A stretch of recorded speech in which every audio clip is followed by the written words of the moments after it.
Hello friends, we are at Jantar Mantar right now and we have a sir with us from Kanyakumari and he is raising a very serious issue of nuns killings in Chhattisgarh.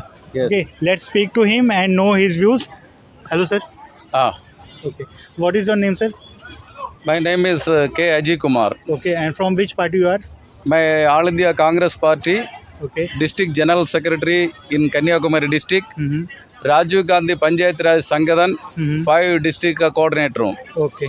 Virudhunagar, Tengasi, Thuthukudi, Tirunelveli in Kanyakumari. Okay. So sir, what is the issue you are raising? मैं इधर आया Mm-hmm. वो केरला का 2 nun sister. One sister name is Sister Preeti Mary. Okay. Our one sister name is Sister Vandana Francis. Mm-hmm. ये लोग को born in Kerala. Mm-hmm.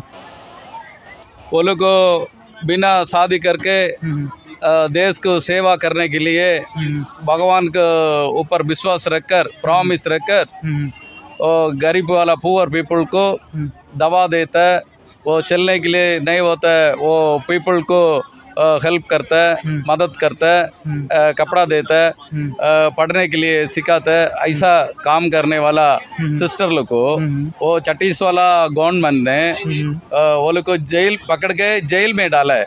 वो none sister को वो जेंट्स वाला पुलिस कैसा पकड़ सकता है ये दुनिया में. वो लोग को देश को सेवा करने के लिए किससे भी पैसा नहीं मांगता है, सैलरी नहीं मिलता है. वो जिंदगी को पूरा सैक्रिफाइस कर कर वो देश के लिए देश का पीपल को अच्छा सेवा करने वाले को जेल में डालेगा तो ये क्या देश है ये इंडिपेंडेंस और रिपब्लिक पूरा ले लिया अपना. पंडित जवाहरलाल नेहरू, महात्मा गांधी, पेरुंतलैवर कामराज जी, ये नरेंद्र मोदी जी का गवर्नमेंट में वो नन सिस्टर को पकड़ के जेल में डालने के लिए वो लोग किसको मार डाला है, किसको मरा है, जो कुछ अल्कोहल को भेजा है, कुछ भी नहीं है. देश का पुअर पीपल को हेल्प करता है, उसको पुलिस वाला को बोलकर पकड़ के जेल में डालता है. ऐसा नहीं होना चाहिए. ये दुनिया में ऐसा नहीं करने के. 2021 में एक स्टेन स्वामी करके एक फादर था, उसको पकड़ के जेल में डाल के मार डाल के वो मर गया. ऐसा नन सिस्टर को कभी भी नहीं होना चाहिए. वंस अपॉन ए टाइम एक बीजेपी वाला ने बोला अन्य तेरेसा करके एक नन सिस्टर था, वो रिलीजियस बदल करने के लिए आया आदमी करके उसको पकड़ के जेल में डाले करके बोलता है वो जवाहरलाल नेहरू को. वो जवाहरलाल नेहरू सीधा वहाँ जाता है, आप लोग आइए उधर जाके देखेंगे करके. उधर अन्य तेरेसा में वो खून निकलता है, वो एकदम शरीर में बांस मारते आदमी लोग को कूद हाथ से उसको दवा टच कर कर उसको सेवा करता है. वो जवाहरलाल नेहरू जी ने बोला आप ये काम करो, ये इसको बाहर गाँव अपन भेजेंगे अन्य तेरेसा को. आपका घर में जो लड़की लोग है, नहीं तो सिस्टर है, नहीं तो यूर वाइफ है, वो लोग को इधर आके सेवा करने के लिए बोलो, इसको अपन बाहर गाँव भेजेगा करके. कोई नहीं आया सामने. ऐसे ही हालत में कांग्रेस पार्टी का टाइम में ये नन सिस्टर लोग को सेवा किया था, कॉलेज बनाया था, स्कूल बनाया था, हॉस्पिटल बनाया था. वो गवर्नमेंट में कुछ भी नहीं देगा तो भी ये लोग सेवा करके पूरा आदमी को पढ़ने के लिए डॉक्टर और इंजीनियर, कलेक्टर, नर्स पूरा ये लोग क्रिएशन करता था. ये तो नरेंद्र मोदी जी इसको ध्यान रखकर वो छत्तीसगढ़ सीएम को बोल के जेल में वो है 2 नन सिस्टर, उसको जल्दी वो बाहर आने के लिए नहीं करेगा ना. ये जमदर मंदिर में पूरा ये इंडिया देश का राजीव गांधी पंचायत राज को पूरा कमेटी को यहाँ बुलाकर पूरा एजिटेशन कर देंगे. अगर नहीं करेगा तो पार्लियामेंट का सामने हम लोग को आने के लिए भी तैयार करेगा, वही करेगा हम अपन. What is your view, sir, on this topic? Sir, my topic is I am Kanthras advocate coming from Mysuru, district legal cell president. ನಾನು ಕನ್ನಡದಲ್ಲಿ ಸ್ಪಷ್ಟವಾಗಿ ಹೇಳ್ತೀನಿ ಸರ್. ಸೆಂಟ್ರಲ್ ಟ್ಯಾಕ್ಸ್ ಮತ್ತು ಸ್ಟೇಟ್ ಟ್ಯಾಕ್ಸ್ ಅಂತ ಡಿವೈಡ್ ಮಾಡಿ ಹೇಳ್ತಾರೆ.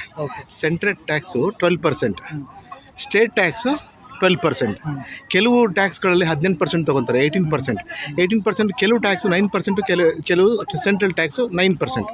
ಅವರು ಪಾಲನ್ನ ಅವ್ರು ತೊಗೊಂಡ್ಮೇಲೆ ಸೆಂಟ್ರಲ್ ಟ್ಯಾಕ್ಸ್ 9% ತೊಗೊಂಡ್ಮೇಲೆ ಈ 9% ಸ್ಟೇಟ್ ಟ್ಯಾಕ್ಸ್ ಅಂತ ನಮ್ಮದೇ ತೊಗೊಳ್ಳೋದಲ್ವಾ. ಆ್ಯಸ್ ಪರ್ ಲೀಗಲಾಗಿ ಹೇಳೋದಾದರೆ 100% ನಮ್ಮ ಟ್ಯಾಕ್ಸ್ನ ನಮಗೆ ಕೊಡಬೇಕು.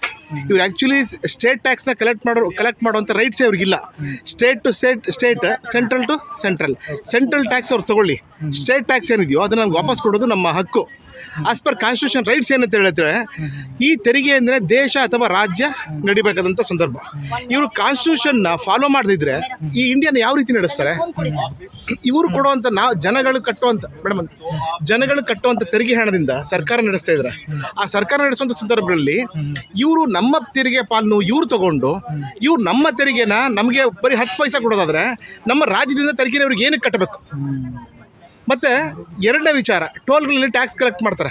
ನಾವು ಒಂದು ಇನೋವಾ ವೆಹಿಕಲ್ ತೊಗೊಂಡ್ರೆ ಇನೋವಾ ವೆಹಿಕಲ್ ಆ್ಯಕ್ಚುಲ್ ಕಾಸ್ಟ್ ಬಂದು 16 lakhs ಅಷ್ಟೇ. Total overall cost 35 lakhs. 35 lakhsಲ್ಲಿ 18 lakhs ಕಂಪ್ಲೀಟ್ಲಿ ಟ್ಯಾಕ್ಸ್ ತೊಗೊತಾರೆ. 18 lakhs ಟ್ಯಾಕ್ಸ್ ತೊಗೊಂಡ್ರೆ ಅಷ್ಟು ತೊಗೊಂಡು ಪುನಃ ಟೋಲ್ ಅಂತ ದುಡ್ಡು ತೊಗೋತಾರೆ. ಜನನ ಸುಲಿಗೆ ಮಾಡ್ತಾರೆ ಅವರು. ಇದ್ರ ಅವಶ್ಯಕತೆ ಇದೆಯಾ? ಹಾಗಾಗಿ ಕೇಂದ್ರ ಸರ್ಕಾರ ತೆರಿಗೆ ನೀತಿಯನ್ನು ರದ್ದುಪಡಿಸಬೇಕು. ಮತ್ತು ಆಯಾ ರಾಜ್ಯದ ಹಕ್ಕನ್ನು, ಆಯಾ ರಾಜ್ಯದ ಹಣವನ್ನು ಆಯಾ ರಾಜ್ಯಕ್ಕೆ ಸೂಕ್ತವಾಗಿ ಹಿಂಪಡಿಸ್ಬೇಕು. ಇವರೇನು ನಮಗೆ ಅನುದಾನ ಕೊಡುವಂಥದ್ದಲ್ಲ, ಭಿಕ್ಷೆ ಕೊಡುವಂಥದ್ದಲ್ಲ, ನಮ್ಮ ರೈಟ್ಸ್. ನಾವು 100 ರೂಪಾಯಿನ ಜೇಬಿಂದ ಕೊಟ್ಟಾಗ ನಮ್ಮ 50 ರೂಪಾಯಿನ ನಮ್ಗೆ ಕೊಡಲಿಕ್ಕೆ ಇವ್ರನ್ನೇನು ನಾವು ದಮ್ಮಯ್ಯ ಅಂತ ಹೇಳ್ಬೇಕಾಗಿಲ್ಲ. ಹಾಗಾಗಿ ಮುಂದಿನ ದಿನಗಳಲ್ಲಿ ಇವ್ರು ಏನಾದರೂ ನಮ್ಮ ಹಣ, ನಮ್ಮ ಟ್ಯಾಕ್ಸ್ನ ನಮ್ಗೆ ವಾಪಸ್ ಕೊಡಲಿಲ್ಲ ಅಂತಂದರೆ ಕರ್ನಾಟಕ ರಾಜ್ಯದ ಎಲ್ಲ MP ಗಳ ಮನೆ ಮುಂದೆ ಹೋಗಿ ಇನ್ನು ಮುಂದೆ ನೀವು BJPನ ಸಪೋರ್ಟ್ ಮಾಡಿಕೊಡೋದು. ಒಂದು ವೇಳೆ ಸಪೋರ್ಟ್ ಮಾಡಿದ್ರೆ ನೀವು ರಾಜೀನಾಮೆ ಕೊಡಿ ಅಂತೇಳಿ ರಾಜೀನಾಮೆ ಕೊಡಿಸುವಂಥ ಕೆಲಸನ ನಾವೆಲ್ಲ ವಕೀಲರ ತಂಡ ಮಾಡ್ತೀವಿ ಅಂತ ಹೇಳಲಿಕ್ಕೆ ಇಷ್ಟಪಡ್ತೀನಿ. Thank you sir. Thank you both of you. Explain. ಅವರ all India Congress general secretary Shrimati Priyanka Gandhi ji MB ने पार्लियामेंट में नरेंद्र मोदी जी का सामने बोला है एकदम जल्दी उसको छोड़ दो करके. ये दुनिया में वो नॉन सिस्टर